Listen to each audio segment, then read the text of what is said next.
तो सिद्धांति ने कहा तो कर्म ही नहीं है। जो ज्ञानी के शरीर से लोक संग्रह के लिए जैसा हुआ करता है, वैसे ज्ञानी के शरीर से प्रवृत्ति यदि दिखाई भी देता हो, वह कर्मणि प्रवृत्त दृश्यते न तत्कर्म येन बुद्धे समुच्चय स्यात्। जिसको लेकर के आप, जिन कर्मों को लेकर के आप ज्ञान के साथ समुच्चय करना चाहते हैं।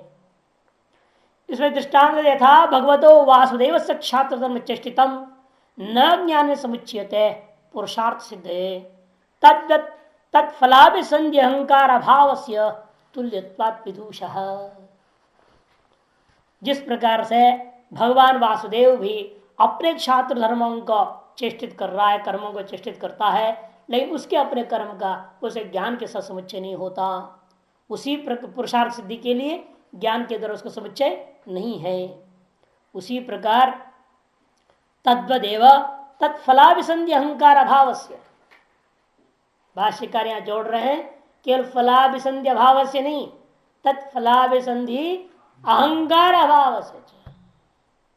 कल यही चर्चा हो रही थी ना ईगो का, इसके भाष्यकार बहुत जगह ये बोलते हैं, इसलिए हम भी बहुत जोर देते हैं, लेकिन लोग इसको ध्यान नहीं देते हैं।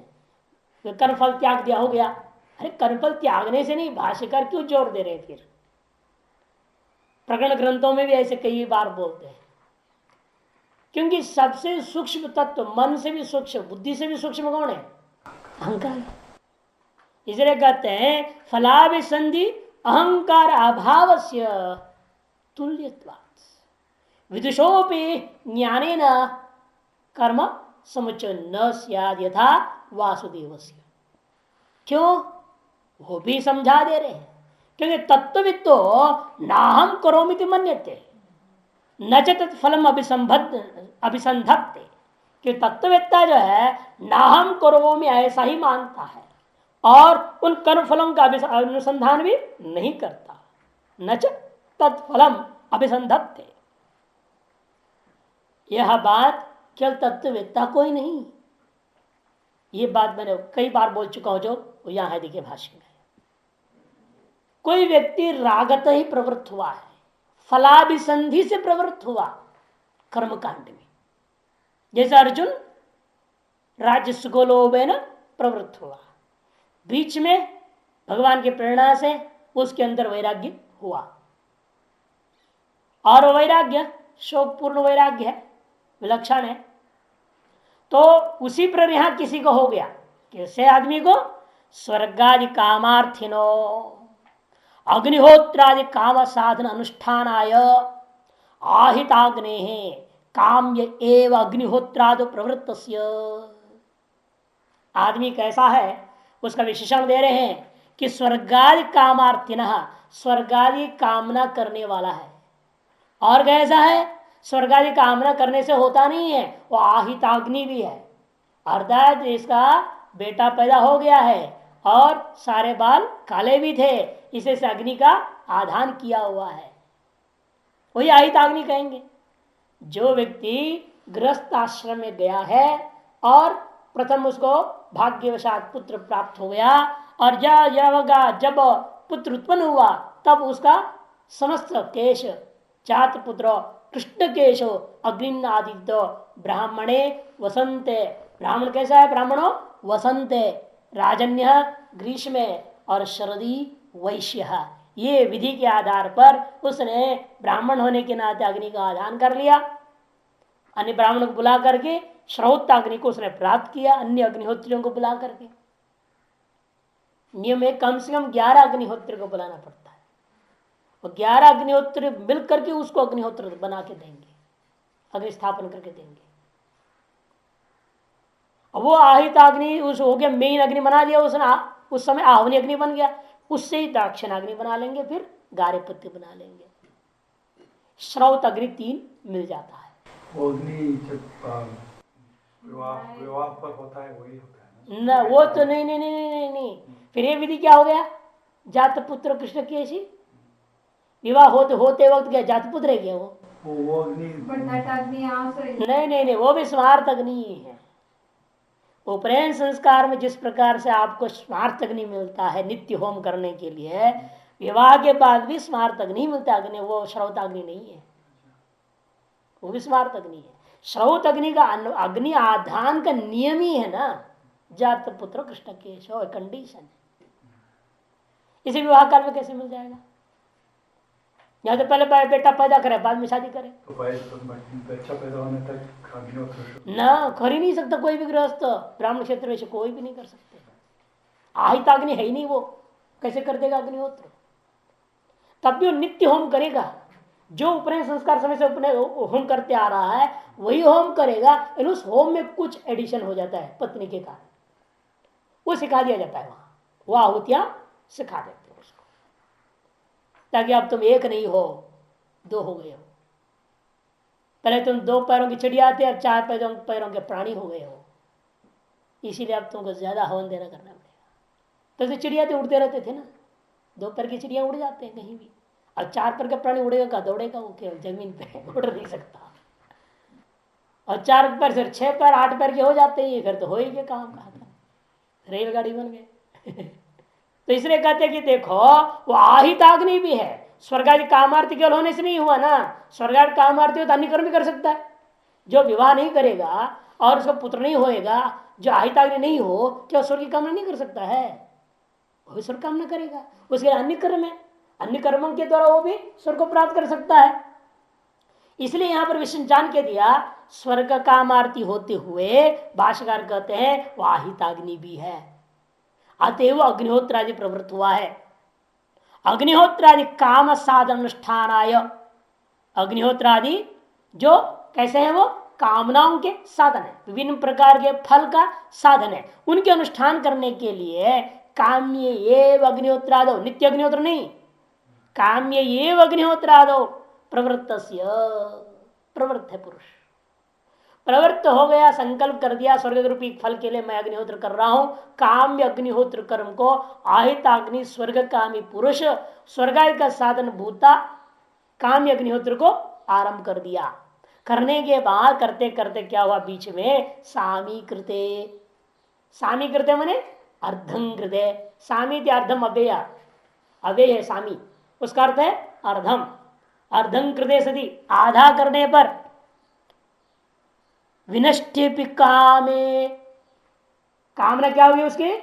नष्ट हो गई। किंचित निमित्त से किसी कारणवश उसको वैराग्य हो गया और स्वर्गादि कामनाओं को वो त्याग दिया।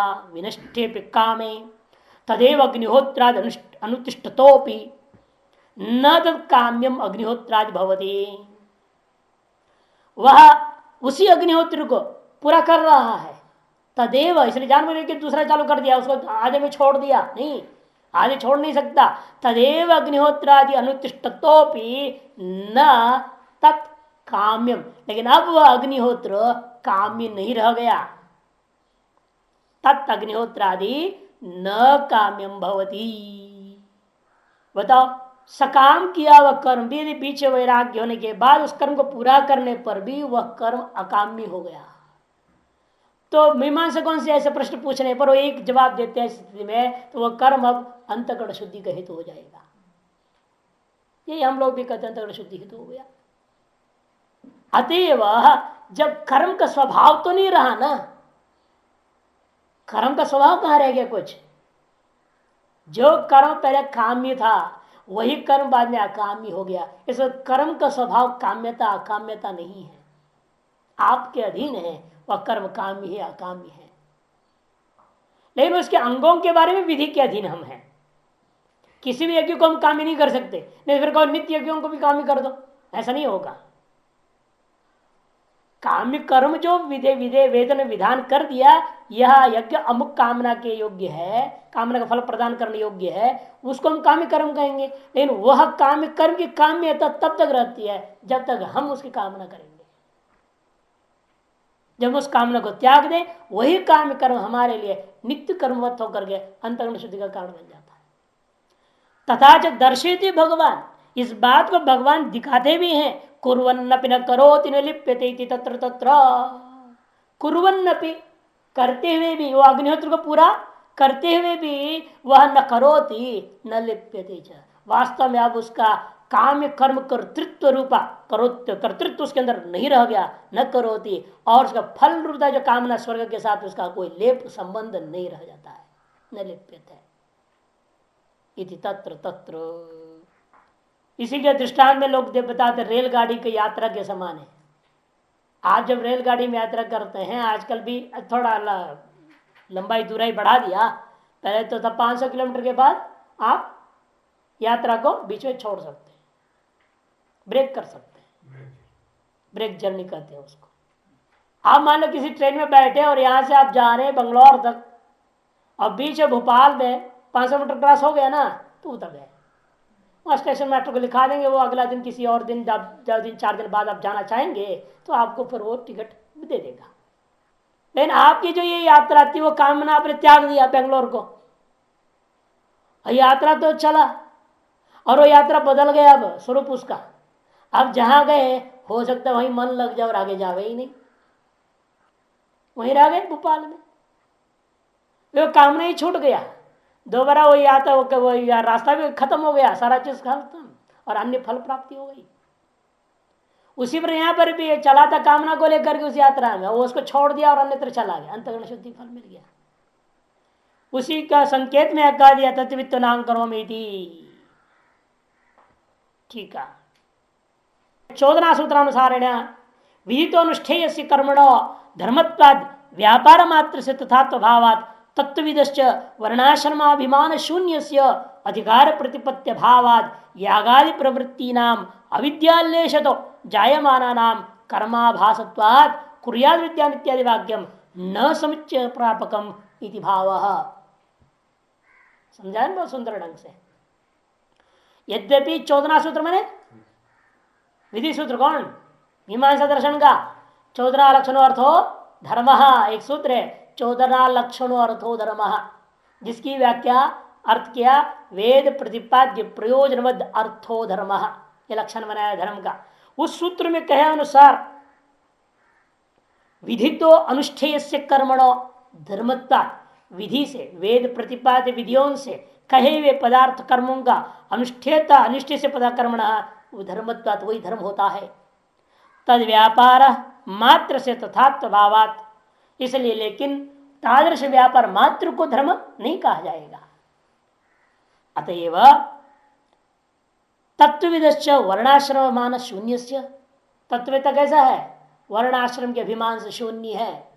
आज जितने पैदा होते हैं सब तत्ववेता ही पैदा हो रहे हैं, ये मानना पड़ेगा ना कि किसको वर्णाश्रम अभिमान तो है ही नहीं है, किसका है वर्णाश्रम का अभिमान। जो पैदा होते हैं सब अपने आप वर्णाश्रमाती संप्रदायों में पैदा हो रहे हैं और अपने आप वर्णातीत मानते हैं, इसलिए वर्णाश्रमातीत हैं वो। तो सर्वे तत्वविदा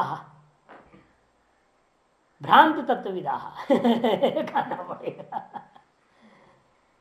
तो कहते इसलिए देखो वर्णाश्रम अभिमान शून्य से अधिकार प्रतिपत्ति अभाव, तादृश अनुष्ठित धर्मों में यागादि धर्मों में उसके अधिकार की प्राप्ति ही नहीं रह गया।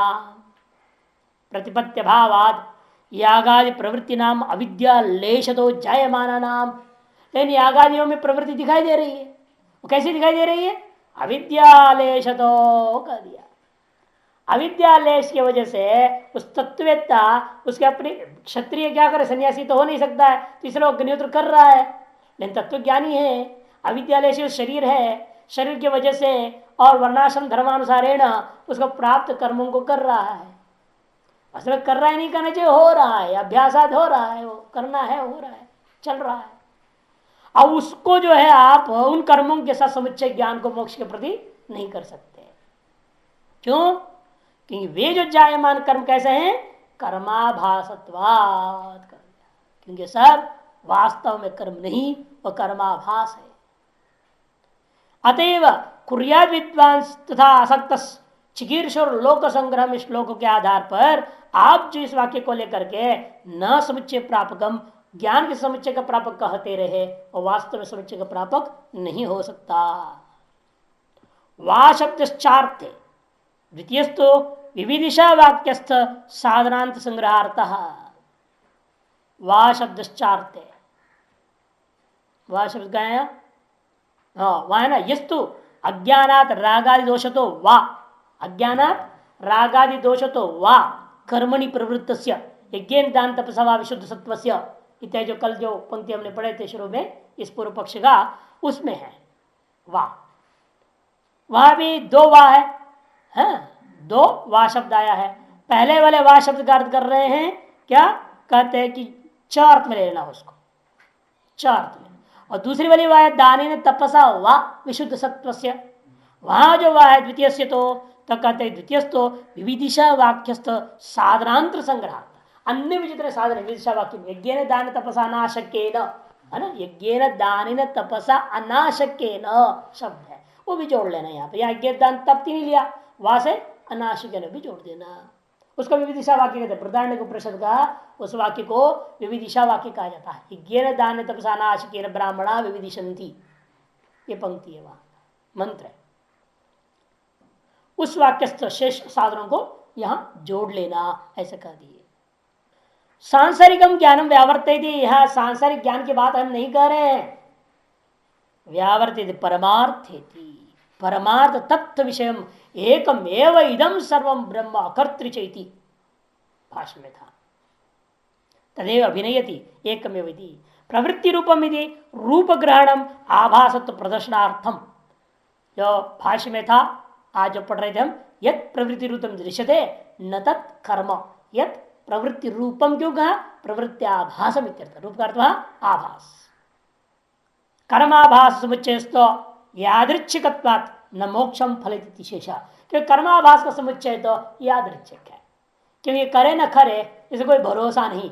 अविद्यालेश से प्रारब्ध कर्म के अंदर है तो करेगा, नहीं तो नहीं होगा। सब कुछ प्रारब्ध कर्माधीन है, करना कोई जरूरी नहीं, करेगा ही यह निश्चय नहीं है, करना जरूरी भी नहीं। और हर एक तत्वज्ञानी कर्म करता ही है ये भी नहीं कह सकते आप, उसके प्रारब्ध कर्म जैसा है उस पर निर्भर होता है उनके शरीर से कौन से कर्म होंगे। अब श्रौत कर्म भी हो सकते हैं, स्मार्त कर्म भी हो सकते हैं, नहीं भी हो सकते हैं, यादृच्छिक है वहां। अतएव उनको लेकर के आप समुच्चय मोक्ष के प्रति ज्ञान के साथ समुच्चय करना असंभव है। नियत होता तब तो समुच्चय कर भी देते। यदि नियत होता कि हरेक तत्वज्ञानी का प्रारब्ध कर्म में अवश्यम भावी कर्म है, श्रौत स्मार्त कर्म अवश्य रहेगा प्रारब्ध कर्म के अंतर्गत, और अतएव उन प्रारब्ध कर्मांतरवर्ती सकल श्रौत स्मार्त कर्मों के से समुचित ज्ञान ही उसको मोक्ष देता है। ऐसी व्यवस्था तब हम करते जब निश्चय होता वस्तु व्यक्ति के प्रारब्ध कर्म के स्वरूप का निश्चय हो तो। लेकिन तत्वज्ञानियों की विलक्षणता देखी जाती संसार में, कोई तो पागल जैसे रहता है, उन्मत्तवत, बालवत, जड़वत, अजगरवत, अलग अलग प्रकार के हैं, यहाँ कोई भरोसा है नहीं। जैसे पंचदश पठंतु वा शास्त्राणी, भले पढ़ाने और उनकी प्रार्थना ऐसे तो पढ़ावे, हमारा क्या जा रहा। दूसरा क्या था, दूसरा ब्रह्मज्ञानी, एक ब्रह्मज्ञानी दूसरे ब्रह्मज्ञानी दृष्टिकोण से व्यवहार है, भले वो पढ़ा रहा है तो पढ़ाने में, हम ही पढ़ा कोई जरूरी है क्या, उसके प्रारब्ध कर्म ऐसा है हो रहा है। हमारा प्रारब्ध कर्म बैठे रहना चुपचाप है तो बैठे रहेंगे, अजगर मत रहेंगे। किसी प्रारब्ध कर्म परिव्राजक पर घूमते रहना है, प्रवचन करते रहना है, करते रहेगा, करने दो उसको, जिसका जैसा है प्रारब्ध कर्म ऐसा ही है वैसा ही है, कुछ नहीं कह सकते प्रारब्ध कर्म के बारे में। निर्भर होता है अनेक जन्मों में किस प्रकार से वह ब्रह्माभ्यास के लिए ब्रह्म साधना किया है, उस पर निर्भर है। सहयोगी क्या क्या लिया उसने, उपासनाओं को करते हुए ब्रह्माभ्यास करता रहा, कर्म करते हुए ब्रह्माभ्यास करता रहा, और अंत में अंतिम जन्म में इसकी प्रारब्ध कर्म किस स्वरूप को धारण किया है उस पर निर्भर है। वो लोक संग्रह कुछ कर भी सकता है, नहीं भी कर सकता है। इसलिए कहते हैं यह अनिश्चित है।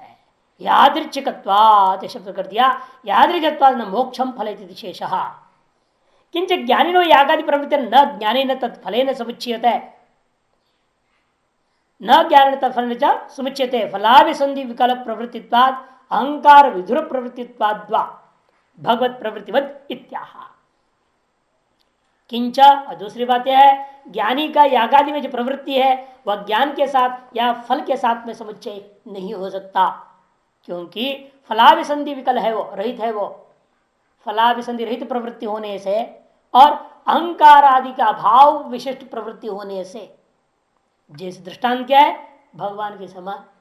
और किसको दृष्टांत बनाया जाए, इसे कह दिया भगवान के समान। हेतुद्वय से असिद्धिम आशंक्य परिहरति, हेतुद्वय का असिद्धि की आशंका करके परिहार करते हैं। तत्विदिति, तत्वितो नाहम करोमीति, है ना, वो ले लेना। कूटस्थम ब्रह्मैवहम इति मनवान, विद्वान प्रवृत्तिम तत्फलम वा नैव स्वगतत्वेन पश्यति रूपादिवत दृश्यस्य दृष्टि धर्मत्व योगात्। जैसे कहते हैं कि रूप आदि है, दृश्यगत रूप आदि को क्या दृष्टा अपने अंदर मान लेता है क्या? लाल फूल देखा और अपने हो मैं भी लाल रंग का हूं, ऐसे मानेगा कोई? नहीं मान सकता। उसी प्रकार से कहते हैं बाह्य जो है कूटस्थम ब्रह्मैवहमिति मनवानो विद्वान प्रवृत्तिम तत्फलम वा, प्रवृत्ति हो चाहे फल को नैव स्वगतत्वेन पश्यति, स्वगतत्वेन वो कभी नहीं देखता। मूढ़ ही उल्टा करके देखता है ना, कर्मणि अकर्म, अकर्मणि कर्म कौन देखता है? अज्ञानी ही देखता है। बल्कि देखना क्या चाहिए वास्तव में, उसको दूसरे ढंग से व्यर्थ घटा देंगे। जहां कर्म दिख रहा है वहां अकर्म समझो। कर्म कहां दिख रहा है आपको? आत्मा में। ये तो कर्म मैं करता हूं कहते हो, और क्या कर रहा है? शरीर तो चुपचाप बैठा है। मैं ध्यान करता हूं, शरीर तो कुछ नहीं कर रहा है। अकर्म कहां दिख रहा है? शरीर में। इन वास्तव में कर्म है शरीर में। अकर्मभूत आत्मा में कर्म को देखना गलत है, और कर्मभूत शरीर में अकर्म देखना गलत है।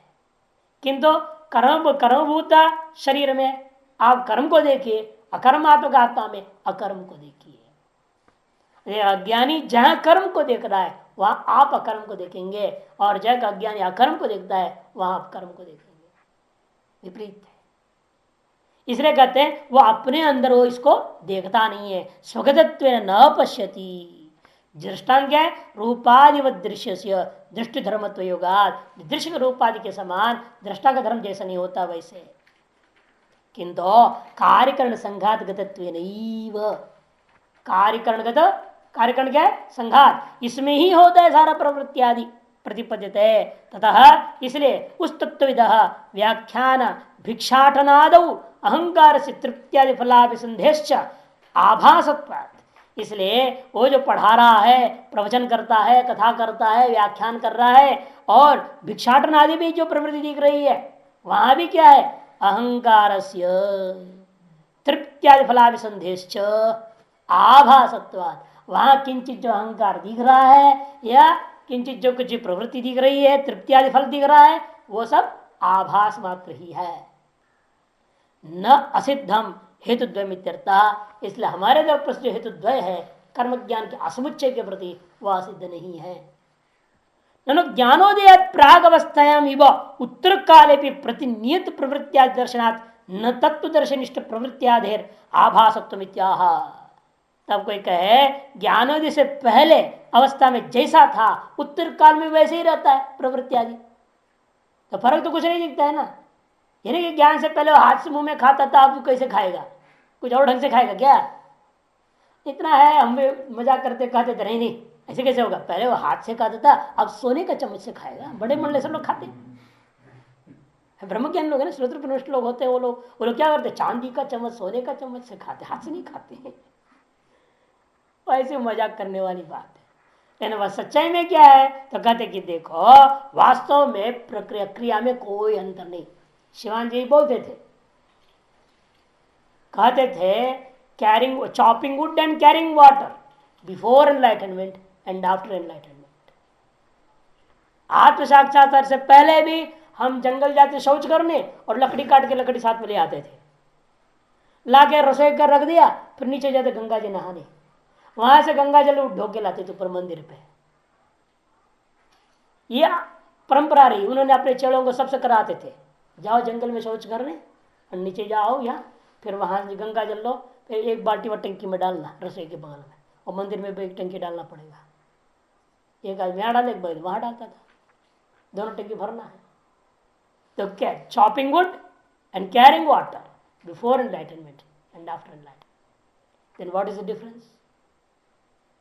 Before I was doing but now it is happening. पहले मैं करता था और अब हो रहा है।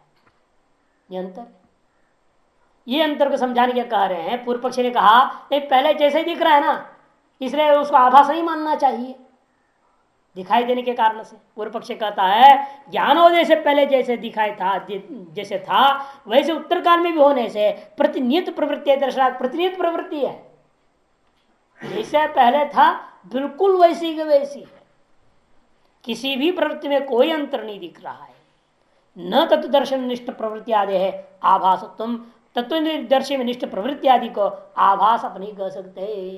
तब दृष्टांत समझा दिया काम्य अग्निहोत्र का, यथा इत्यादि से। जैसे पहले वह कर्म काम्य था, वही बाद में अकाम्य होकर अंतःकरण शुद्ध हो गया। तद्वती प्रवृत्ति भी पहले सत्य था और अब आभास हो गया।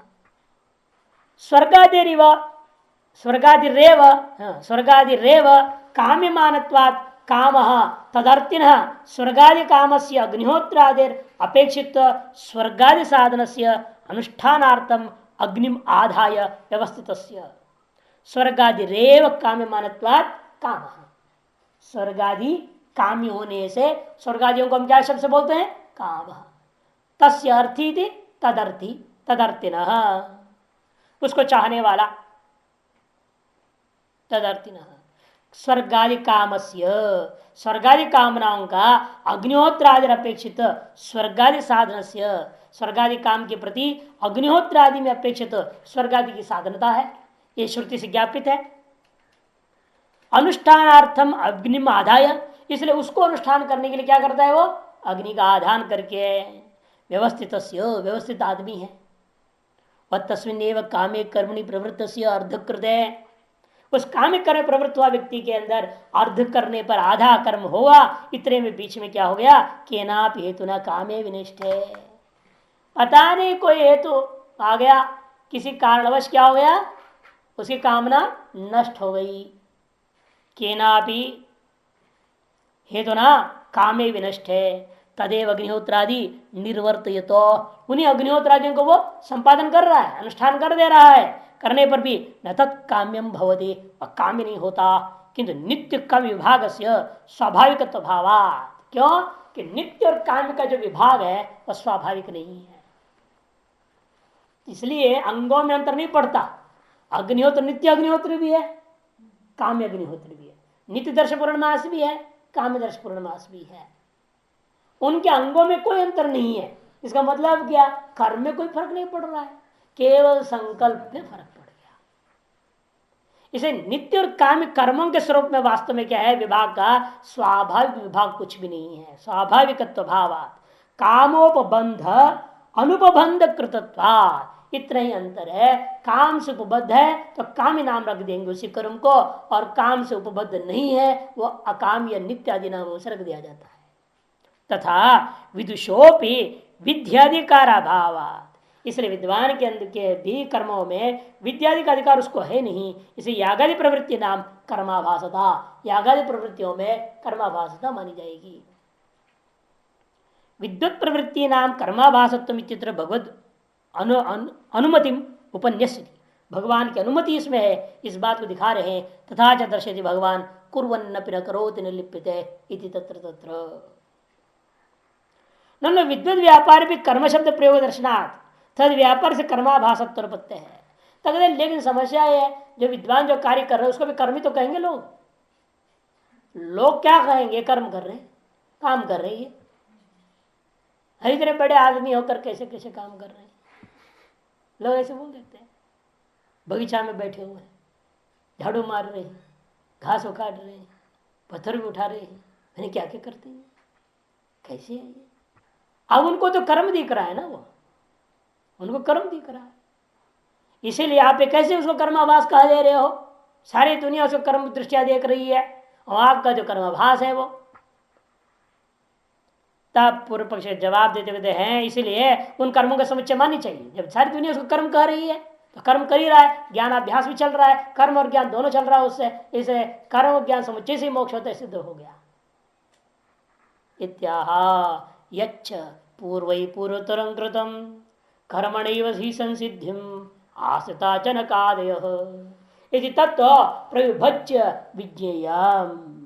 इन मंत्रों को विभाग पूर्वक सही सही समझना चाहिए।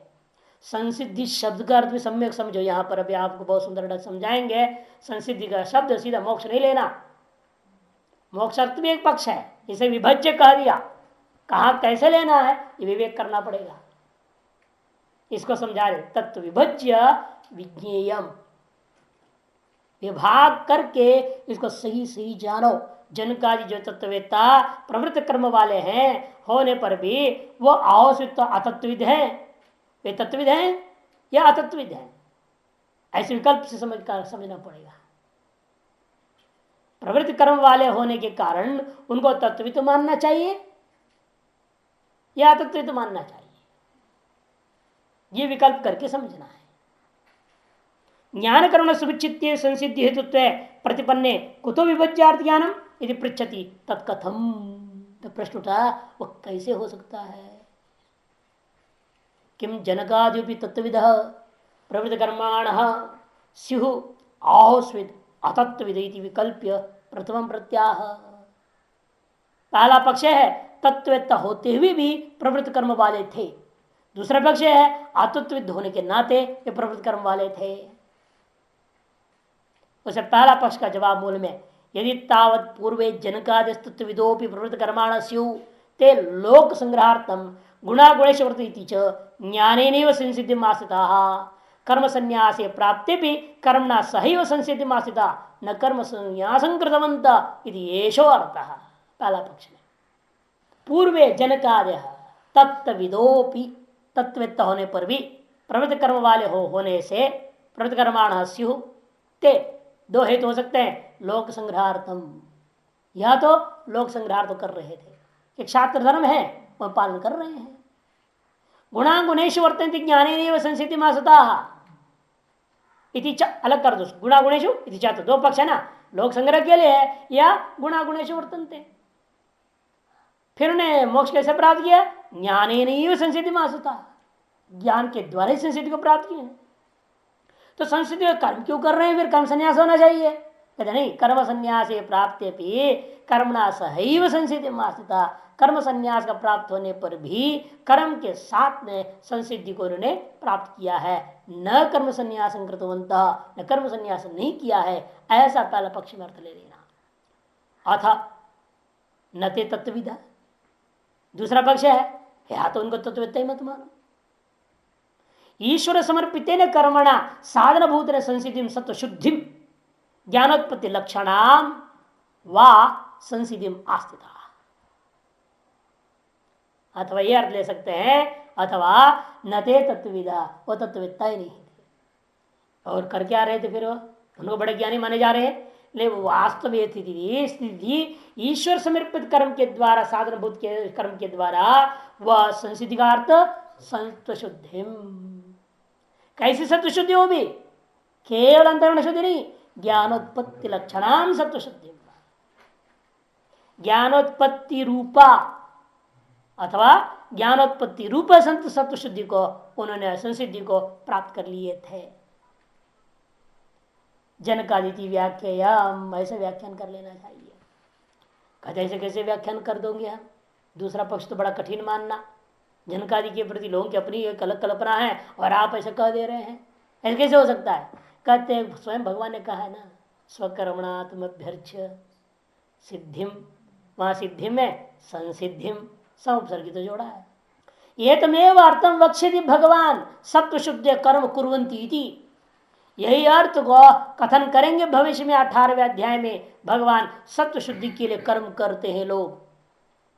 स्वकर्णात्मभ्यर्च सिद्धि विंदति मानव, हाँ 18वें 46वां श्लोक। अच्छा, विंदति मानव इत्युक्त्वा सिद्धिं प्राप्तस्य च पुनर्ज्ञान निष्ठा वक्ष्यति। और ऐसे पहले क्या किया भगवान ने? सिद्धि को बता दिया, वो व्यक्ति अंतर्न शुद्धि को प्राप्त करता है। प्राप्त करने के बाद क्या बता रहे? ज्ञान निष्ठा को अलग से बताया है। प्राप्त पुनः ज्ञान निष्ठा वक्ष्यति सिद्धिं प्राप्त यथा ब्रह्म इत्यादि। वही आगे तस्मात् गीतासु केवलादेव तत्व ज्ञानात् मोक्ष प्राप्ति न कर्म सुचिता निश्चितो अर्थः।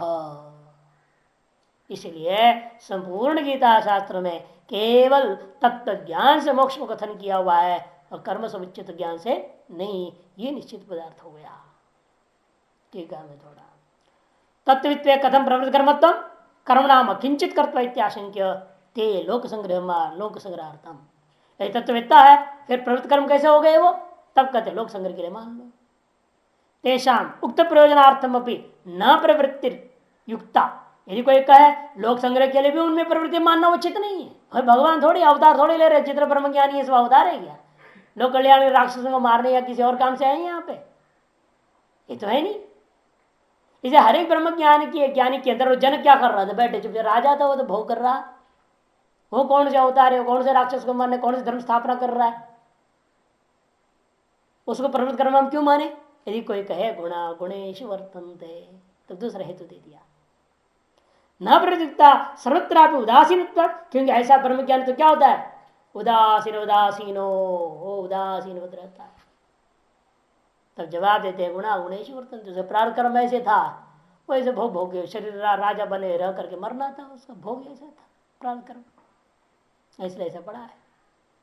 जैसे प्रारब्ध कर्म होता है उस पर निर्भर होता है, ये कहने का तात्पर्य। इसलिए कोई निश्चय नहीं ब्रह्मज्ञानी का प्रवृत्त कर्माई होना कोई आवश्यक भावी नहीं है, स्थापित होगा। इंद्रियाणाम विशेष प्रवृत्ति द्वारा तत्वविदाम प्रवृत्त कर्मत्व पे ज्ञानेन तेषा मुक्तिरित्याह। इसे इंद्रियों का विषय में प्रवृत्ति होने पर भी तत्ववेत्ता को प्रवृत्त कर्म वाला जैसे दिखाई देने पर भी उस ज्ञान के द्वारा ही केवल मोक्ष होता है। उन इंद्रियों से विषय में प्रवृत्ति द्वारा निष्पन्न कर्मों की सहायता से नहीं। यदि ऐसा ही था तो इंद्रियों को प्रवृत्त होने क्यों दिया? ब्रह्मज्ञानी होकर के इंद्रियों कंट्रोल करना चाहिए, प्रग्रहवान न रहा। रस्सी पकड़ खींच बैठ चुप। तब कहते हैं ऐसी बात नहीं है। कर्म संन्यास प्राप्ति उक्तमेव अर्थ संक्षिप्त कर्मेति कर्म संन्यास प्राप्ति कर्मणा सहैव संसिद्धमास्थिता। कर्मणा इत्यादो बाधितानुवृत्त्य, आ गया ना, बाधा सामने करने से बाधितानुवृत्त्य कर्म प्रवृत्त हो रहे हैं। उनसे बाधितानुवृत्त्या प्रवृत्त्याभास गृह्यते। बाधितानुवृत्ति के द्वारा प्रवृत्ति का आभास या समझना चाहिए, वास्तव में वह प्रवृत्ति है ही नहीं। उसके दृष्टिकोण में न शरीर है, न प्रवृत्ति है, न इंद्रियां है, न हम है, न कुछ भी नहीं है। वो तो ब्रह्म ही भगवती है नहीं। आप दूसरा पक्ष उठाते हैं अथा इत्यादि से हैं। तथा वाक्यार्थम कथित ईश्वर यदि विभज्य विज्ञेतम वाक्यार्थ से उत्तम उपसमर्थ उसका उपसमारिति व्याख्येयम यदि कर्मणाम चित्त शुद्धि द्वारा ज्ञान हेतुत्म इत्युक्त्यर्थ है वाक्य शेषम प्रमाण यदि। इसी अध्याय गीता के 18वें अध्याय के श्लोकों को प्रस्तुत किया है।